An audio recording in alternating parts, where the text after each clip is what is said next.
Welcome to the BiggerPockets Business Podcast, show number 32.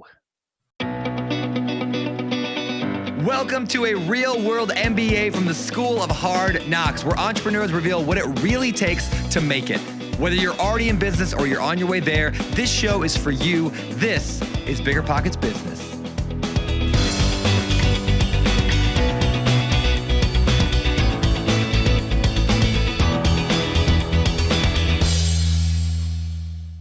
Hey there, everybody. It is Jay Scott here. I am your co-host for the BiggerPockets Business Podcast, and I am here again this week with the woman sitting in the room across the house from me, Mrs. Carol Scott. How you doing today, Carol? I don't even know what to say about that intro of me, but whatever, we'll roll with it. So, yeah, that was outstanding. I'm so out of the love. I feel the love. I'm so out of adjectives for you. Wow. You really just need to quit while you're ahead. Anyway, let's see. How am I doing? I'll tell you how I'm doing. It's holiday time, my favorite time of the year. Makes me very happy. And it is also, as you know, the one time of the year when I actually spend money. But of course, I'm doing the best I can to save money while I'm spending money. So there's that. So let me guess. You're using an app called Fetch Rewards. How did you know? Oh, how's that for a lead-in? So So today on the show, we have the founders of a company called Fetch Rewards, Mr. Wes Tyler and Tyler Kennedy. Fetch Rewards is a company that they started basically back in college. They won a business plan contest around building an app that would allow consumers to get rewarded for being loyal to brands. And so they took their $150,000 in office space and other winnings from this business plan contest. They started their company, and here we are about 7 years later, and they are, well, I'm not going to tell you how much they're making, but they're making a whole lot of money. They've raised a whole lot of money. They've created an awesome app with over 100 employees in their company. It's a great story. And for anybody out there that might be thinking about starting an app or building relationships with big brands, this is the episode to listen to because they've done it all and they've got a lot of great tips for how you can do it too. So before we jump in, a couple quick things. If you want to read our show notes and learn more about this episode and find the links to all the things we discussed in this episode, check out biggerpockets.com/bizshow32. Again, biggerpockets.com/bizshow32. Now, without any further ado, let's bring in Wes Tyler and Tyler Kennedy from Fetch Rewards. And let's welcome Wes and Tyler to the show. How you guys doing today? Good. Thank you for having us. Excellent. You guys are in Madison, Wisconsin, I believe. How's the weather up there this afternoon?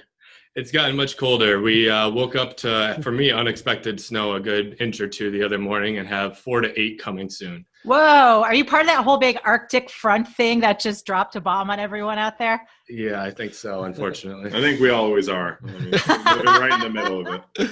You never know when it's going to hit. I love it. Well, we are so looking forward to jumping into your story. I downloaded your awesome app today, but I would love to jump back to the beginning. Before we get there, though, let's set some context for our listeners. So, Wes, Tyler, establish some context. What is Fetch Rewards, and what does that business focus on?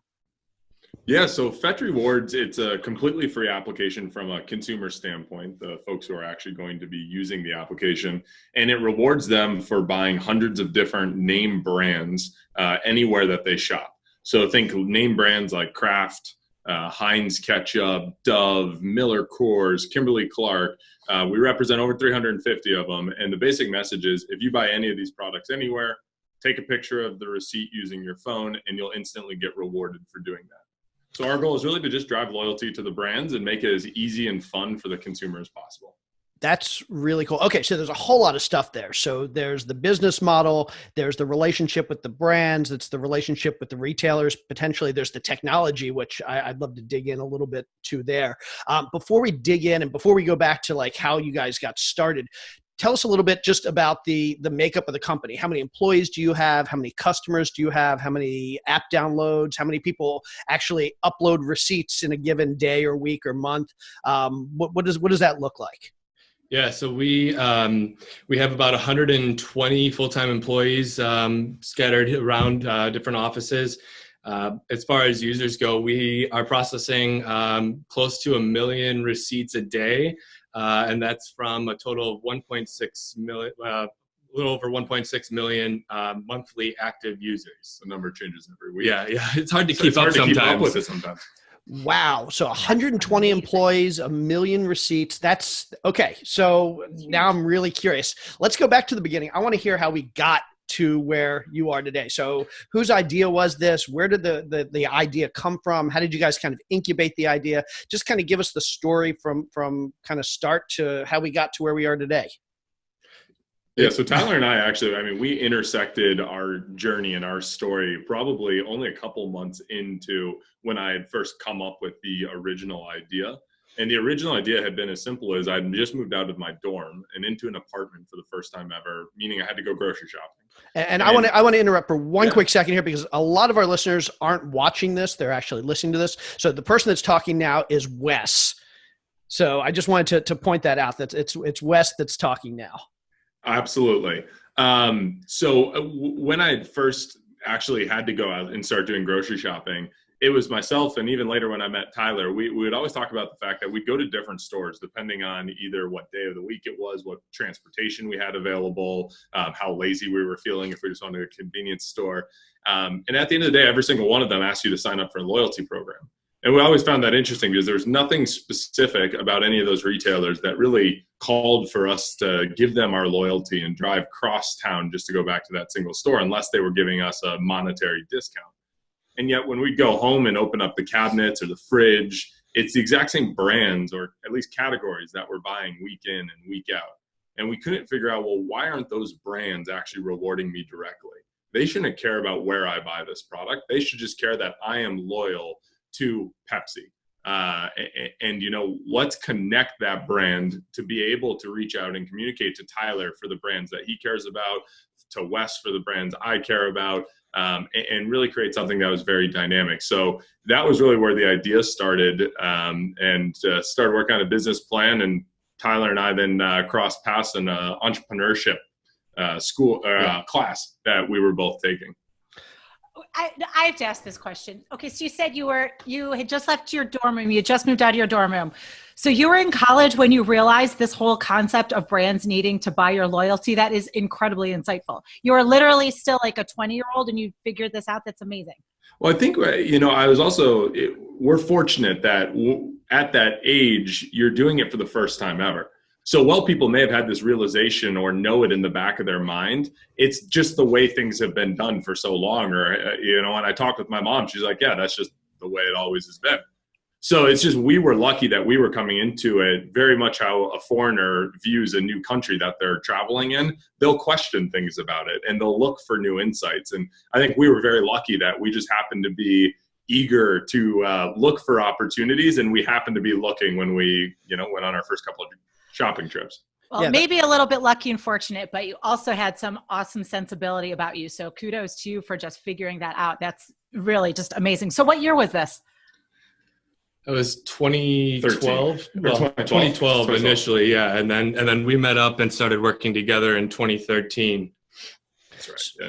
So this is really interesting because brands, and I'm not telling you anything you don't know, but for our audience, it's interesting because brands spend a whole lot of money, or at least certain brands spend a whole lot of money to get certain product placement in retailers, to kind of get their message out. They build signage. It's not the retailer that's actually providing all of this advertising within the store. It's actually the brand that provides all this advertising, correct? So what you're doing is you're telling the brands, instead of spending that money on your own advertising and on the retailers, funnel that money to your buyers as opposed to the people selling your product. So it's more of a direct line of reward. And it's a reward to your customers as opposed to going through the retailer. Exactly. How can you cut out the middleman? And especially that middleman 20 years ago, the retailer looked very different than it started to look over the last 10 years, where private label became an increasingly strong competitor to these name brands. So yet these brands would get charged an arm and a leg just for placement in the store, create the stands. Also that a private label product that looks identical could be placed right next to it, but slightly cheaper. So there's this natural tension that's been building over the last couple of decades that the channels that they had traditionally been using are all of a sudden becoming competitive with the people who own that actual channel, and they need to take back an ownership direct to that customer if they want to survive in the long run. Awesome. Awesome. Such amazing insight. So back in 2012, 13, whatever that year was, you were in college. How did you sync up, and what did those first steps look like? You realized this need to start this business. What was like the physical first step that you did to start bringing it to fruition? Yeah, so it started with some planning, and Wes, being a great people person, started connecting with folks in the industry and learning as much as he could. We ultimately ended up starting to work together in January of 2013, like I said, and it started in a class. And for that class, we had to write a business plan. But we said, well, there's a business plan competition offered at our university. We went to University of Wisconsin-Madison, and we said, well, let's enter in that. And what that effectively meant is we basically had to write the business plan for the class, but in half the amount of time. So we did that. We started working on it. And while we were writing this, we said, well, why don't we see what other competitions we can enter into and just, rinse and repeat and just meet the criteria for this. So getting started was basically, we got our first round of money by entering into about 6 business plan competitions, where we ended up winning just about all of them and walked away with about $150,000 worth of office space and cash prizes. And that allowed us to start to actually bring in some developers. When we were winning these, we didn't have a line of code written. It was just telling the story, what we wanted to do. And so we started writing those, brought in some developers, and then started raising money and actually building the product. Wow. That's Awesome. Awesome. So what was the division of responsibilities back then? So what did Wes work on? What did Tyler work on? How did you guys kind of break up the roles? I'd say it's actually even still similar today. We've always had it. So when we were sitting in a class, we didn't really know each other at that time, and the professor announced that, hey, we're going to do everyone needs to write a business plan. I turn over to him and I say, hey, I've been working on something for the last couple of months. Do you want to use that? And he said, yeah, sure. Why not? So right away, we just decided, okay, let's start working together. And as Tyler told me his story and his background of how he got up till that point, he was an entrepreneur from a very young age. He had been running and managing his own yacht detailing company in Milwaukee, where he was able to pay for himself to go through school, pay for his car, pay for all his living expenses off of a business he started when he was 14, 15. Yeah. And right away I said, okay, this is someone who knows how to hustle. This is someone who pays attention to the details and can handle that. And I'm not good at the paying attention to the details part. So what we were able to do for a division is let me figure out how to get out there and talk with industry vets and executives, try to piece together the strategy and the support that we need. And then Tyler helped me then get the compelling story, the numbers behind it, the actual proof that would need to be in the pudding typically fell on his shoulders. Got it. And so it feels like there are kind of two sides to this business. There's the technology that handles your customers' input, the receipts they send you, the app. And then there's the other side, which is reaching out to the brands to actually get them on board to hand money to your customers. So did you kind of approach both of those simultaneously? What were the logistics that got you from, we have this great business plan, we got $150,000 worth of office space and other stuff to kind of launch the business, to actually getting your first customer? What was that process looking like?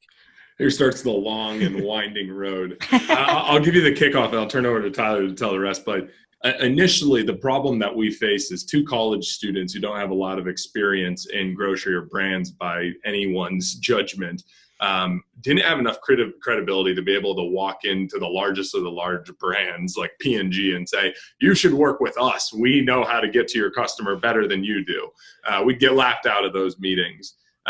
We also looked at the technology, and the technology wasn't there to be able to create a really seamless user experience for how to reward them. How do you confirm that customer actually bought Pepsi in that store? Traditionally, they've used bottle caps, and on the bottom of the bottle caps, you enter in a code, and that's the only way you can actually confirm that they purchased it, and therefore the brand would reward you.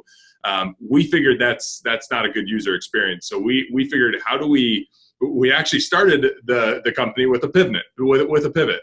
And we said, how do we actually work with the retailers who own the point of sale system, who own the transaction going through them? If we can find a way to work with those retailers, maybe we can stand up, get our feet underneath us, build enough credibility in the technology. We'll figure out the technology question later. So that introduced Shopfetch, which yeah. So that was actually our first product, which we omitted initially. But Shopfetch was the in-store, working with retailers, working with customers, one-on-one, face-to-face. And it had its own set of challenges. We figured that we could work with smaller grocery stores and, like Wes said, build our credibility with that. You don't have to go to the big brands right away. You can start with small grocery stores, build up a user base, and then start to go larger scale from there. And we did a couple iterations on the technology and improved the technology, but ultimately ended up kind of transitioning over to the receipt scanning as our mode of rewarding customers and recognizing what people purchased, rather than identifying, as they're scanning and processing the whole checkout, and then the potential security risks, data breaches and credit card breaches and everything. We wanted to stay away from that. So made a transition over to the receipt scanning, which is a lot less of a security risk for the business, and transitioned that way. Cool. So did you say Shopfetch was that original venture? Was that the correct name? Was the product. Just out of curiosity, that original business plan with which you won the 6 competitions and so on, did it follow more of the model of what Shopfetch became? It was a hybrid, actually. So it was at the point where we had already strategically realized that the core Fetch Rewards vision that we had, what we do today, where the idea initially came from, had this poof magic cloud associated with it. And the poof magic cloud was, how do you go from a customer buying a product in store to then being rewarded? And it was always just we tie into their credit card or something. We never really knew how we would do that piece. And that's where it introduced, look, the low-hanging fruit here is if we work with retailers and we slightly make it a little harder for the user to use so they can scan barcodes as they go through the store, but then at least we know what they bought when they check out. And as Tyler said, if we could get enough small retailers in a geography on board, hey, local brands wanted to start working with us. So we did start working with local brands. And that, again, over the 2.5 years that we were working on Shopfetch, gave us the seat at the table with brands where they would take us seriously, where we had interesting data. And then that gave us the chance about 3 years ago now to sit down and pitch to the largest brands. We want to run a loyalty program. We want to do it in the form of the coalition. And here's why we're the right company to do this. Right. That's really cool. I want to dig into a little bit more though, 3 years prior. So you said like 3 years ago, you're able to go to these larger brands and that type of thing. But I still think there is so much value in exploring even more that first venture that you realized needed to pivot, right? So you just mentioned how at the beginning, you had just come out of college. You just had this business plan. You didn't know exactly what you were doing. You didn't have a ton of credibility yet. But you still realized that you had to go after these different names. You had to go after the retailers. Do you have any pro tips about doing that? I mean, frankly, plenty of people with lots of experience who've been running businesses for a long time are fearful and have no idea how to even go about getting into into the meetings to get with the right people. Do you have any pro tips about how you made that happen back in the beginning? I think one thing that helped us, I mean, getting that first sale is obviously the hardest. Everybody says that, right? And for us, I think we were fortunate that there was a retailer in town where we lived in Madison who had recently started, in the previous 5 or so years, had recently started his grocery store on campus. And so he understood the challenges that came with starting a business. And so when we went to that retailer with that owner, and presented the idea of what we wanted to do, I think he was a lot more understanding of, okay, these people want to make something happen. And I think that's really what got us that start. And from there, we were able to, they allowed us to do different things to test and make sure the systems were ready to launch. We were there overnight, a couple of nights. They'd lock us in the store to be able to play around on their cash registers, right? Everything that they use for their business, and see if we could hopefully not break the system in order to figure out how to make Shopfetch work. And that was really what got our foot in the door to be able to launch. Yeah. So I think if you had to boil it down to what the advice would be, don't necessarily go after your dream client right away. realize that any new idea, new product is going to have a ton of things that need to be worked through. Typically, it's better to lower your initial bar and just find a partner who genuinely believes in the vision and you as a person, and they will give you way more flexibility. And with that flexibility, you'll be able to iterate, pivot around, make sure that the product fits, and then you can start generating data off of the app when it's working. Then you can go and talk with anyone and show them it's not a, hey, this is a cool idea. It's, hey, here's what this idea and this product has done for this store. But I would say a lot of people typically go out swinging, saying our perfect partner would have been Kroger. And then we go in there, Kroger just sees all the ideas and they can take it and run with it if they want, versus just go find a local single store independent owner and, just work through the problems, work through the kinks, and then expand. Yeah. And there's so many, I think you hit on this big thing that's so important when it comes to entrepreneurs and people that want to start businesses.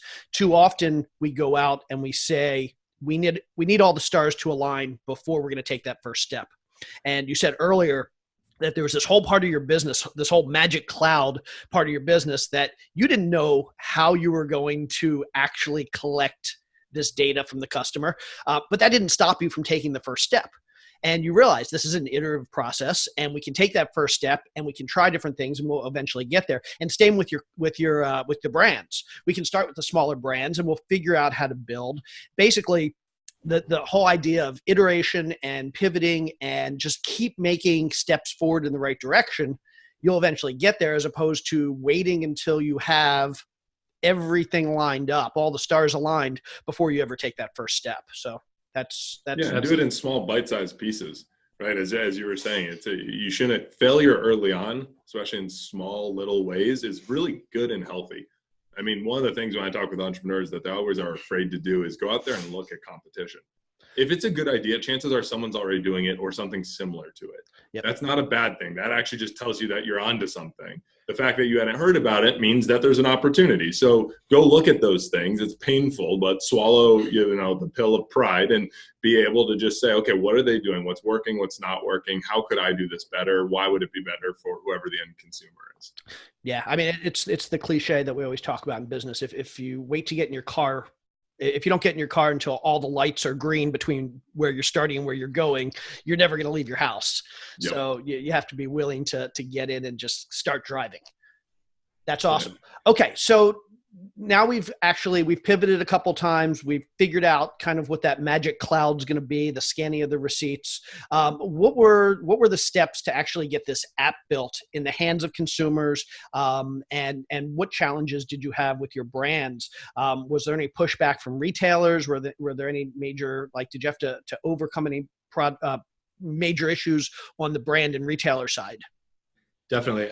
So we, as we were getting started with Shopfetch, I mean, we started out partnering with local brands, and then we started working with some distributors. And somewhere along the way, we got connected with Kraft Heinz, and they have an innovation team at corporate, and we were working with them. And that's really where we started to hone in a little bit more on the receipt scanning side of it, and looping in multiple brands and really build it larger than just a more localized product.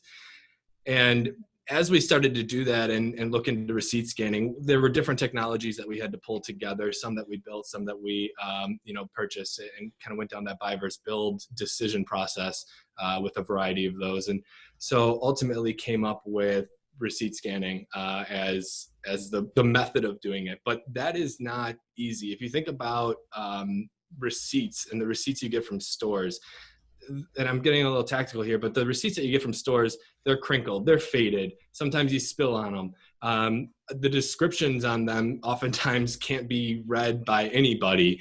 And so understanding from that what the customer actually purchased in order to be able to reward them is definitely a challenge. And it's something that we've been, working on improving and perfecting over the last 3 years, and still have, a ways to go on that. But that comes back to the point earlier that was made, is being able to solve the problems. And if you wait until you have a perfect plan, you're never going to get started. And so we didn't have a perfect technology, but we rolled it out to customers, got the feedback of what they liked, what they didn't like, and figured out how to improve upon it. You'll see that when you download the app and you scan a receipt, we know that it's not perfect. We know that some merchants don't have a perfect description of exactly what size product and flavor product you purchased, but we allow all of our users to correct their receipt after they scan it in case the system missed something, in case it was too faded, things that are inevitably going to be problems. So we didn't know that was going to be a solution that we had to come up with when we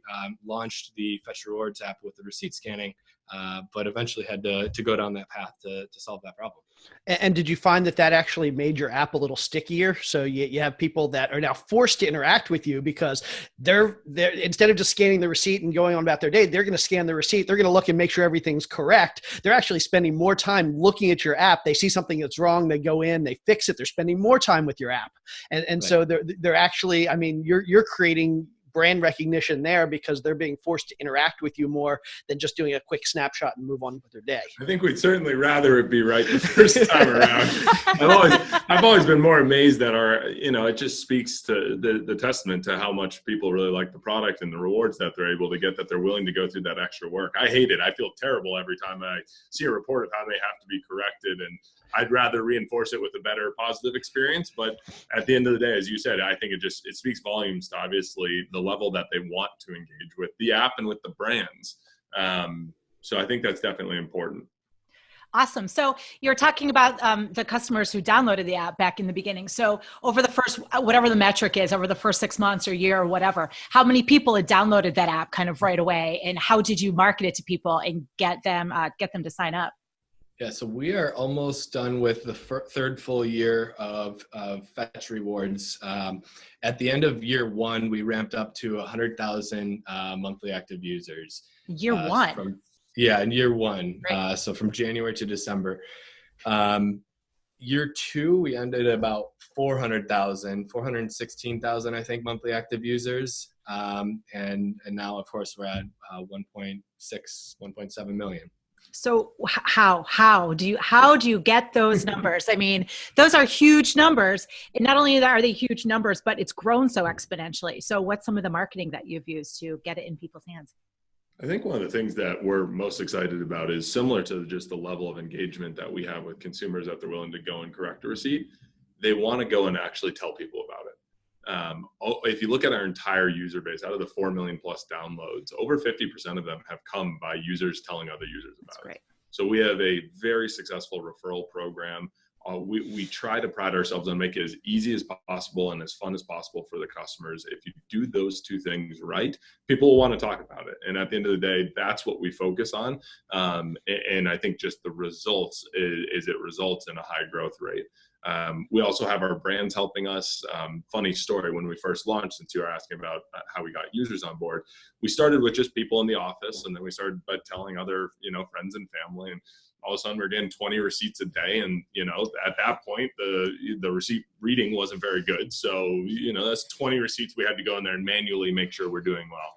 And then, later that month, we invited a couple other partner companies. They started using it. Our brands started using it. And then on month 2, we said, Kraft Heinz, can you deliver some users for us? And they sent out a single email to a set of their CRM that they have. And all of a sudden we had 10,000 user signups. Wow. And we had a couple hundred receipts a day coming in, and we completely fell over. We had no idea how to handle that velocity and volume. And we were down for 5 weeks, I think, where we were trying to process receipts. And I think that our backlog got up to 42,000. And we were manually going through and just staring at them every night, just trying to get as many done as we could. And we could just never imagine how we would unbury ourselves from 40,000. But we were working on the technology at the same time, and we didn't try to just solve the problem with throwing humans at it, but we also then found a technical solution. And then all of a sudden we were able to have something that could do it at a high caliber and a class that we want, where we can now, as Tyler's saying, process almost 1 million a day. And not have any issues or hiccups from a customer perspective. Awesome. So can you walk us through, as let's say I'm a customer, I use the app, I scan a receipt. How am I getting rewards? What kind of rewards am I getting? And then I think a lot of our listeners are going to be really interested in knowing, how are you guys making money every time somebody scans a receipt or every time something happens? Go ahead. Sure. First part. Yeah, I'll take the user experience. So from a user's perspective, you sign up, you download the app, and the first screen you see after signing up is basically the list of rewards. And there's two ways to earn points and earn those points. First is a list of brands. We have over 200 brands that every time you buy those brands and you buy those products, you get points. You get a percentage back basically on the amount that you spent on those. The second way then is special offers. People think of them as coupons. We call them special offers, same concept. But every time then if you buy a product that a special offer is available for, you get a bonus number of points. And those are the two primary ways of earning points. Wes also alluded to the referral program that we have. If you refer somebody else, then you can earn additional points. So once you, in order to earn those, when you buy the products, you get your receipt, and we have a scanning solution, and it has different guides on there to try and help you take a good photo so that we can be as successful as possible. But you take the photo. If you have a really long receipt, you can take multiple photos, and it'll stitch them together and identify, what was how many items of each were purchased, and we'll process it in just about 5 seconds or so, and tell you what products you purchased, digitize the receipt, and award the points all in that time frame for what you purchased. So from a user's perspective, that's the general workflow that they go through most of the time. Now, we have different rewards redemption levels, so you can redeem with as little as 3,000 points for a $3 gift card. And we have gift cards available for Walmart, Amazon, over 100 merchants that you can redeem your gift cards for, from $3 up to $50. And you can also redeem for sweepstakes to try and get, for 10 points or 50 points, you can redeem for a chance to win a $100 Visa gift card or a $500 Visa gift card sometimes. So that's the high level workflow, like process flow that a customer would go through using the app. Cool. And then so that we know I think you've explained really well how the customers get rewarded. How does your company pull in revenue from those from those brands? Yeah, so then what I really love about our business model is it's actually directly tied to the same incentives that we give our customers. So we're completely aligned and our brands are aligned. The basic premise is we want customers we understand that it's not always plausible for a customer to just spend more money. They have only a certain amount that they can spend on food, but we want them to make sure within categories that we have a brand that they're already spending, say, $10 a month in. Let's make sure that $10 is spent on our brand versus the other one. And in return, we'll give you a bunch of points as a thank you for doing that. So for our user, they tell us a lot of the times it helps them simplify down choices. They walk into the barbecue aisle and there's 75 different barbecue sauces. We now narrow it down. So, hey, these are the 10 that will reward you no matter where you buy it, no matter when you buy, guaranteed. And a lot of customers like that. They don't have to worry about shopping around for price. They can just say, okay, well, if I give my loyalty, I'm going to be actively rewarded for it. Hey, there's some brands maybe I'll never switch off of. Maybe I am a Coke diehard. I'll never switch over to Pepsi, even though Pepsi is being rewarded on Fetch. But then maybe you do switch over to all the Frito-Lay products and start buying Frito-Lay products because you get rewarded, and PepsiCo loves that. So at the end of the day, we then essentially have a markup when customers are buying more of their products. So the brands are happy with that because they're only paying when people are buying more. Customers like it because just by shifting their spend to brands in categories that they may have been flip-floppers on, they're going to maximize the savings that they can get. And then Fetch gets the direct reward too by sitting in the middle. So Cool. Yeah. So you said something interesting. So you said they may walk down the barbecue aisle where there's 75 barbecue sauces and they may get rewarded for buying 10 of them. So what is your relationship with the 10 barbecue brands? Is there one brand that's saying, I don't want you to reward 9 other of my competitors, or are they all kind of in the same boat and they say, no, we understand you guys have a business model? What's your relationship with your brands there? And do you ever have to be careful about exclusivity or just upsetting a brand because you're working with a competitor? So it's a little of both. We do give them, we basically target the top 1 or 2 brands in any given category, and we'll go and partner with them, and we do give them exclusivity. So we have Miller Coors on board. We don't have Budweiser on board. We have Pepsi on board. We don't have Coke. And what that allows them to do, though, is, again, be able to truly be the partner in that space that will reward the customers. The other thing is we partner at a CPG level, consumer packaged goods, so the parent company. So Kraft Heinz might be our partner, and they may represent 10 different barbecue sauces, all under different brand names. But now from a customer's perspective, they don't really care who owns it. They just know that these are the 10 that will reward me. That makes sense. Cool. Really cool. It sounds like so much of this is very data heavy, right? So do you it sounds like just from analyzing all the brands, analyzing consumer loyalty within the brands, that I would suspect that your business is so heavily data driven. What are your kind of best practices around analyzing that data? Do you have a team that specifically does it? Is it one of you? Do you just how dependent is your company on data, and how do you approach it? Do I handle this one first one? Sure. And fill in the gaps. So basically, yeah, we have a team that looks at data and tries to understand, are customers buying more of the brand, as Wes was saying. If somebody switched from Coke to Pepsi, then we're keeping eyes on that to know how successful the program is in that regard.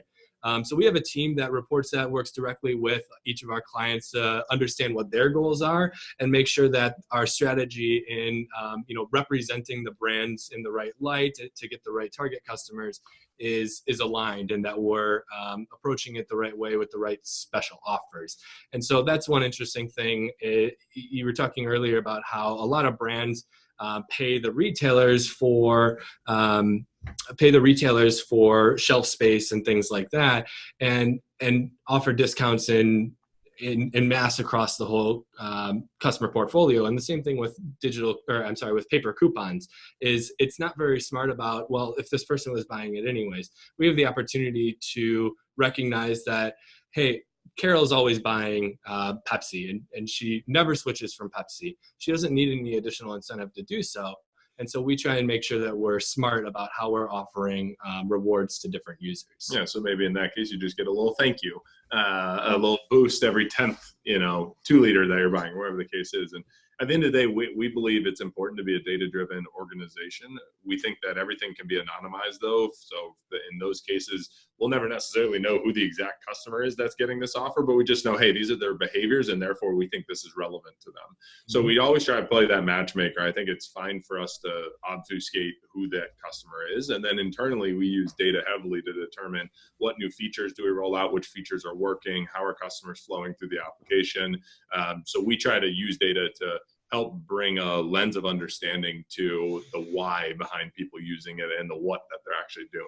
Right. Cool. It's one area that I focus in is looking at potential issues. We look at our user acquisition trends and try and understand and slice the data in different ways to see where are potential opportunities where maybe there's a weakness in the user onboarding, or maybe there's a particular week in the month where people aren't scanning as many receipts. And so we'll dig into that and try and understand, is it for a particular set of retailers? Is it for a particular type of user? Maybe the person who only shops at convenience stores maybe is suddenly not scanning in a given week.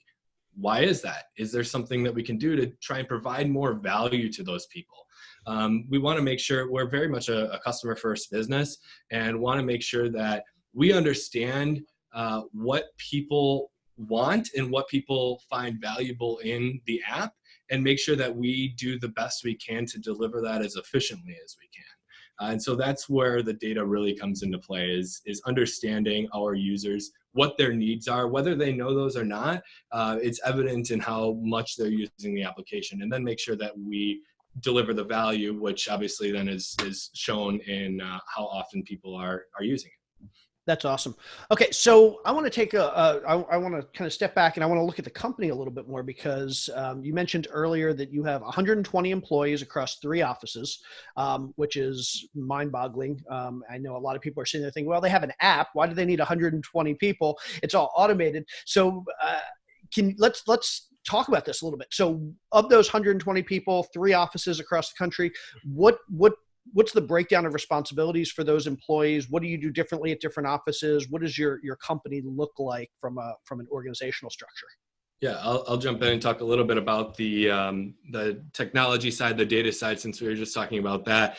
On the data side, we have about a handful of people who are focused on our user-focused data, and what I mean by that is how is the app performing in the eyes of a customer, of a shopper, and identifying ways to continually improve that. And so we have a handful of people who are looking at the data, but then maybe 5 or 6 times that number of people who are identifying what the actual improvements to the product are and implementing those product improvements to try and optimize the system. So that probably in total comes out to be about 25 or 30 people focused on just product focused improvements. And then we have customer service. Like I said, we're a customer first company through and through from the day we started, trying to make things easy and fun. People like easy and fun. And so our customer support team, if you email our support team, we have about 25 people who are responding to emails, and then another about 40 people who are reviewing any of those changes that our users make to the receipts if they have any updates. We have quite a few people looking at that to make sure that they're accurate and see if anything was missed, those types of things. And on the client-facing side, then you have your typical client support that we provide to make sure that the brands are represented well and have their questions answered. Typical finance, marketing team as well, who's driving a lot of the growth of brand identity. And yeah, we're across Madison, Chicago, New York, and actually just opening up San Francisco right now. We like having multiple offices because it gives us more access to talent. We believe that every office should have all functions there represented so that we're fully distributed and no team is centrally located in only one location. But at the end of the day, the vast majority of people are in between the Chicago and Madison office. That also puts us, because we started here in Madison, so that's logical. And then Chicago is a good place for us to expand because it's very close to our partners like Kraft Heinz, Miller Coors, Kimberly-Clark's up here. So it's nice to be centrally located. Okay, so if my math is correct, of your 120 employees, it sounds like you've got about a quarter of them are engineering operations, about a quarter of them are focused on your clients, your brands, and probably management, and then about half your company is customer focused. And so that, to me, says a lot about your company. So can you tell us a little bit about your corporate culture and how that whole attitude of customer first, and you've actually used the term customer first a couple times. Can you tell us a little bit about your corporate culture and how that's kind of infused throughout your culture? Yeah, one of the things that we're just working as a leadership team yesterday to kind of crystallize these in a set of principles that we as a leadership team stand for, and therefore the rest of the company does too. You can tell that it's a very customer-centric mindset, where the very first one is if it makes it easier for the user, or if it's better for the user and hard on us, do it. So we like to try to remove as many of those hurdles as we can. We like internally, we want to challenge ideas and not people. So we believe that's really important to be a team that understands that your team is made up of other people, and you have to appreciate that and know that people are complex and have a lot of things going on. You can fully disagree with an idea, and we actively encourage that sort of disagreement. We want people arguing over what they think the customer wants more.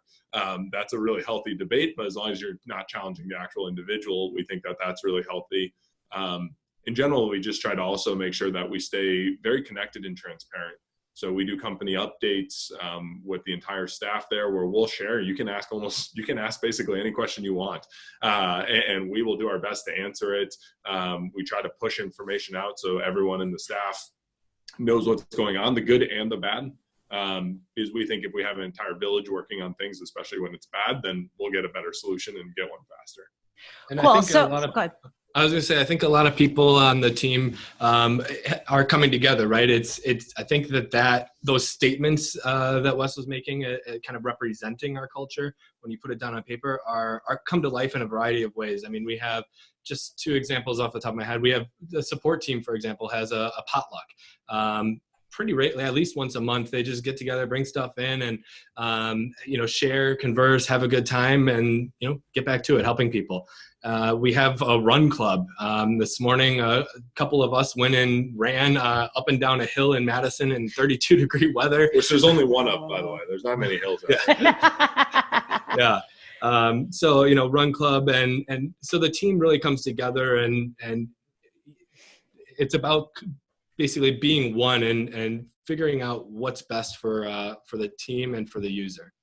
Very cool. Well, and I think it really shines through. Like when you download the app, it's very clear, just like you're talking about, you create this culture of fun. You create this culture of easy. You create this culture of just what's best for everybody. The app shows that too. The app feels very fun. The app is it's just, you can tell that your corporate culture has that ingrained in it to be able to produce that on the outside.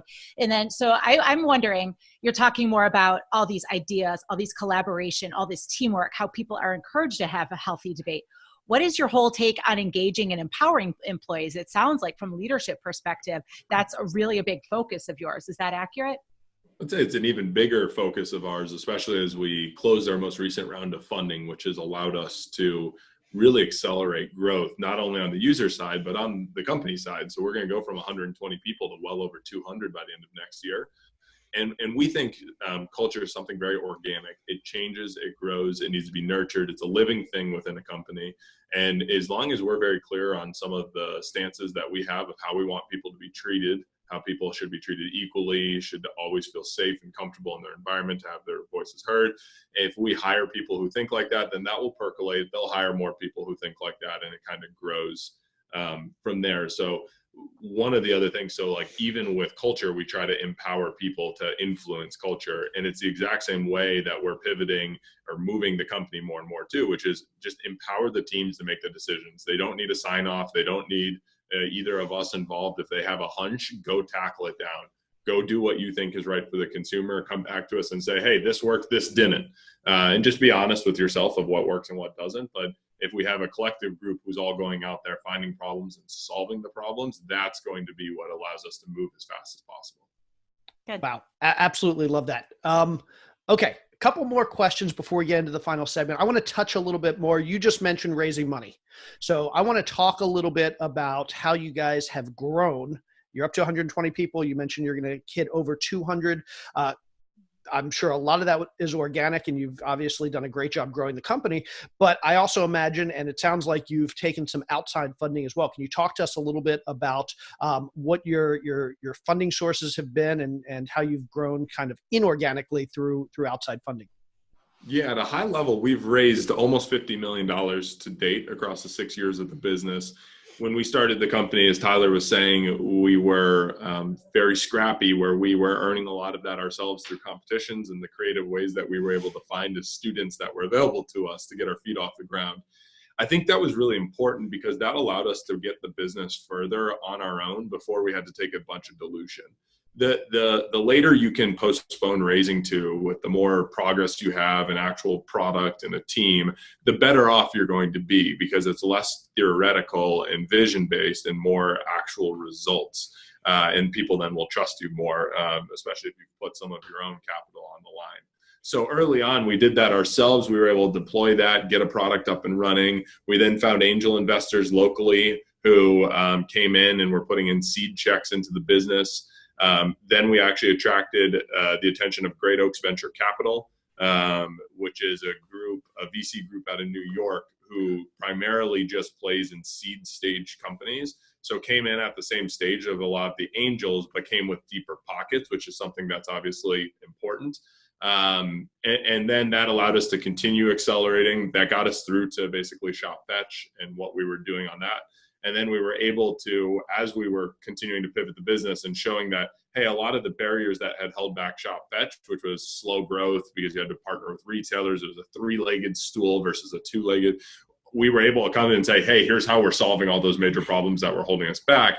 And then that attracted the attention of Greycroft and eVentures, two amazing blue chip funds that came in and led our Series A and then just closed our Series B funding.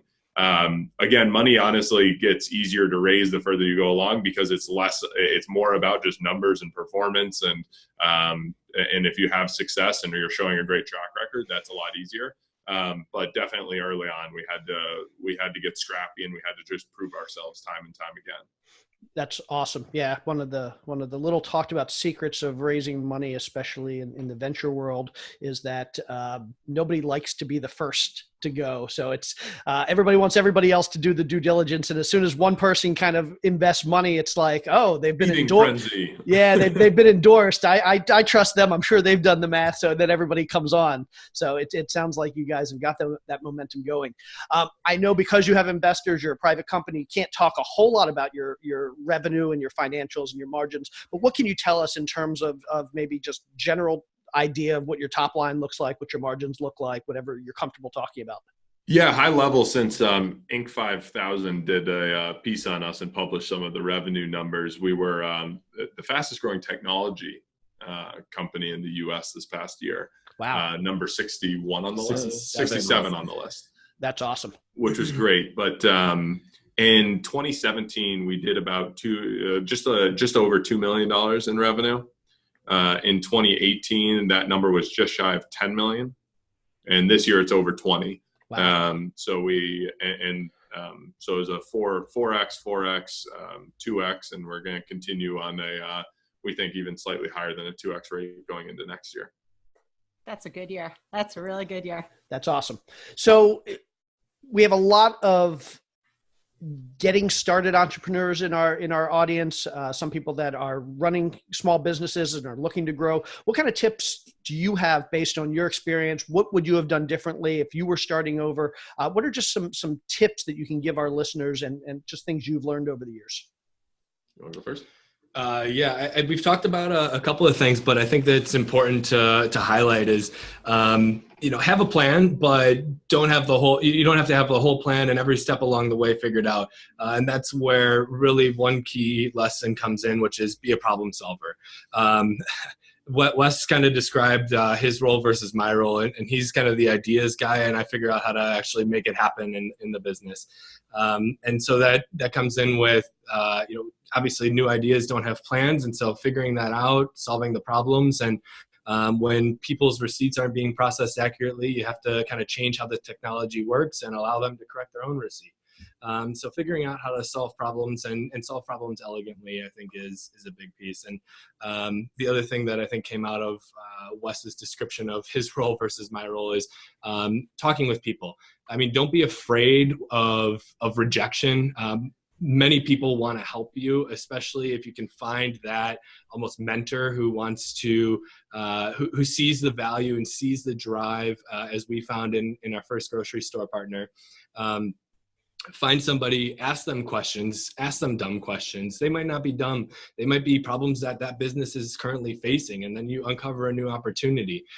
So I think reaching out to people that you that are in your network, but also outside of your network, in the business that you're trying to break into, in the category that you're trying to break into, ask them questions, and hopefully, maybe they'll give you a couple of minutes of their time to answer any of those questions and kind of guide you in the right direction. So definitely people and problem solving are two big things that go a long way in starting any business, I would say.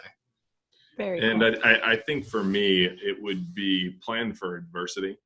A path to a startup is going to be a winding road that's going to have all kinds of turns here and there. And I think it's really important that you'll have days and hours in a day even that you feel high and on top of the world because, hey, someone just called and gave you good news and you've been dying for good news. And then very next hour, the app falls over and nothing's working. And you're going to go from the highest of highs to the lowest of lows. You're going to want to, say that this is $1 billion company just all the way down to we're going out of business. And it's important to just know that that's okay. That's natural. You're going to have those emotional swings, but try to find a way to keep yourself steady. If that's through exercise, if that's through sharing the experience with a co-founder, find ways to level yourself out because that's what's going to make it so you can be persistent, that you can get through it and continue to just focus on growth. And you sometimes have to zoom out to see the growth. But again, find ways to mitigate the ups and downs that you go through. Good. That's awesome. I love it. Okay. This has been fantastic, but we're getting to that point in the show where we're going to jump into our final segment, the 4 more, where we ask you 4 rapid fire questions, and then we jump into the more. You guys ready for the questions? Let's do it. Fantastic. I'm going to take the first one. So I'll let each of you answer this. What was your first or your worst job, and what lessons did you learn from it? I'll start. My first job was mowing lawns, and that was a great start. Kind of that entrepreneurial step one, I guess. But there just wasn't a ton of opportunity to grow there. I'd say that one of the bigger challenges it was in my next job where I was a cart boy at Target, pushing carts from the parking lot back inside. I think it was, I'll describe it. I think Target's a great place to work, but, it's just, for me, having kind of that entrepreneurial spirit, doesn't allow quite as much freedom to figure things out and grow and kind of do it at your own pace. Similar on that side, I think I'd started with a bunch of one-off little ventures of washing cars and collecting golf balls and all kinds of weird things. My first one that I can remember that I was working for someone else was working at a basketball clinic for young kids. So I think I was in high school and we were working mostly with grade school kids.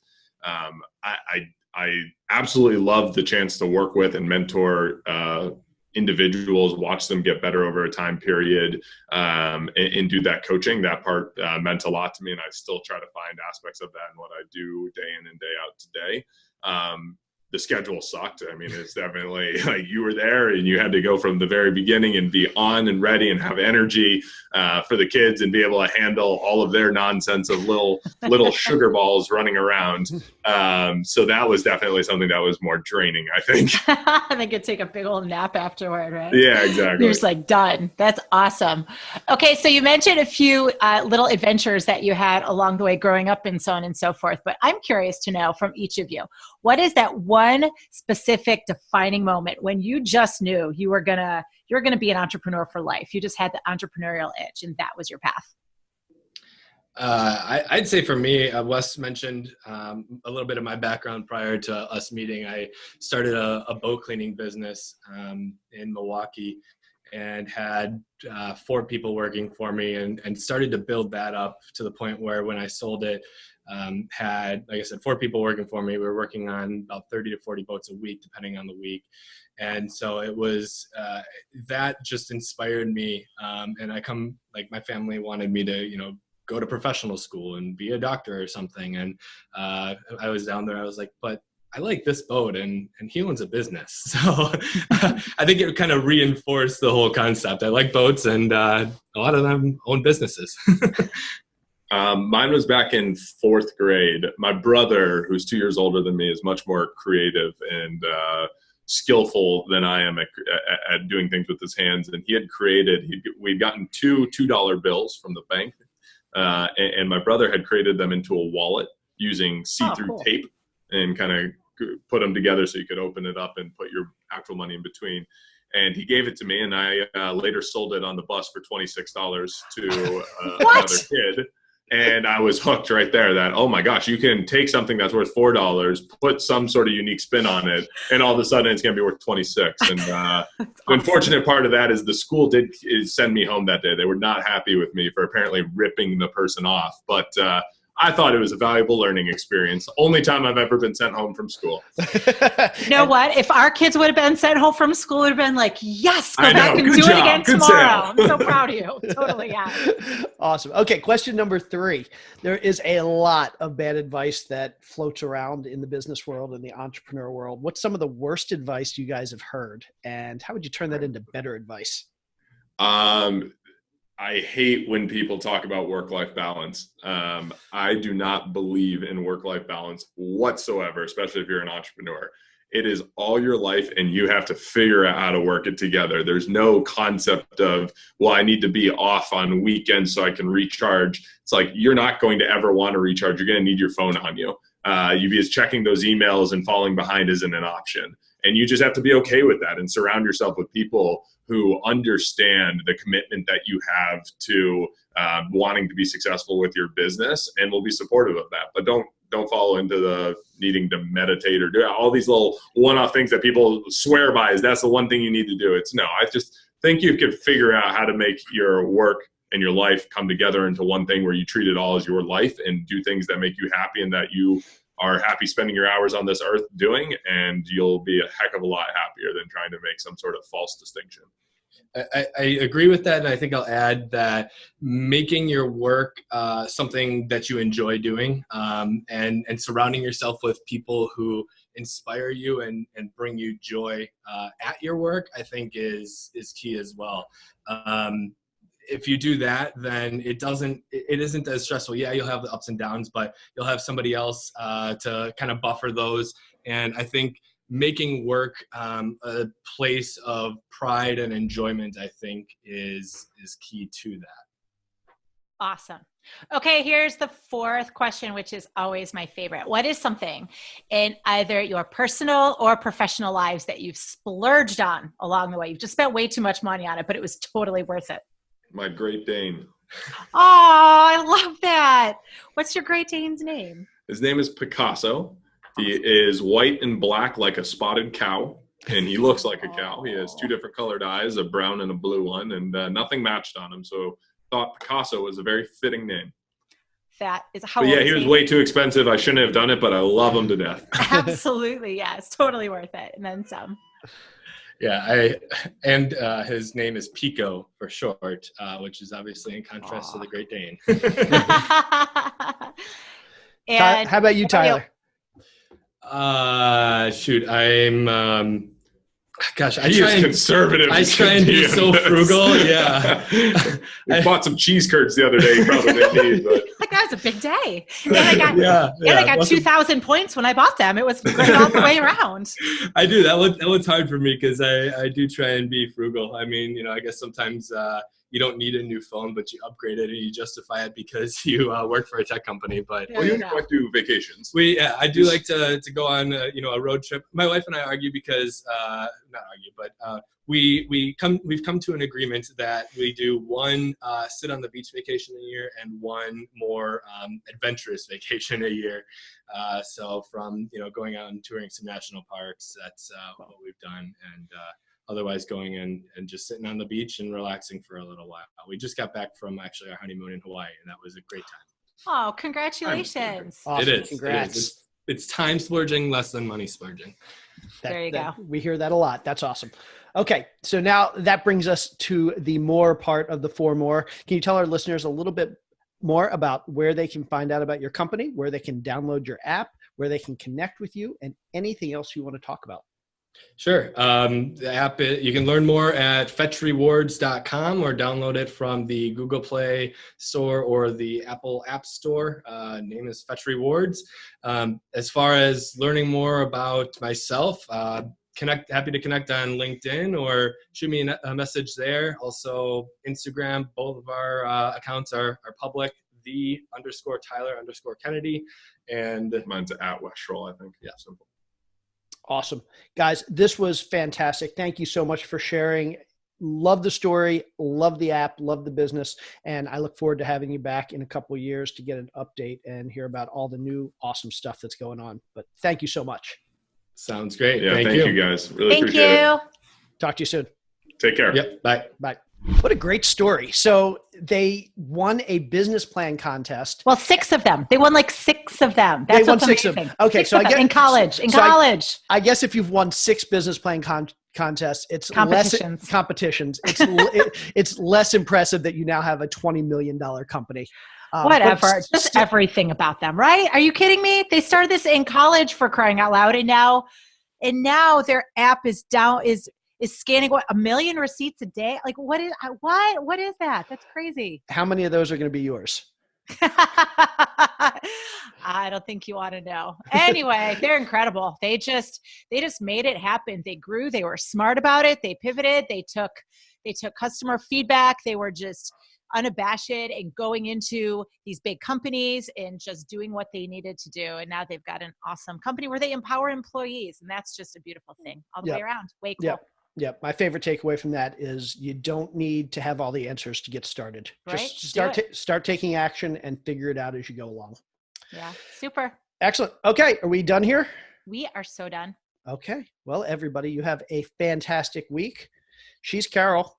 I'm Jay. Go download this fabulous app today. Have a good one, everybody. Take it easy, everybody. Bye. Bye.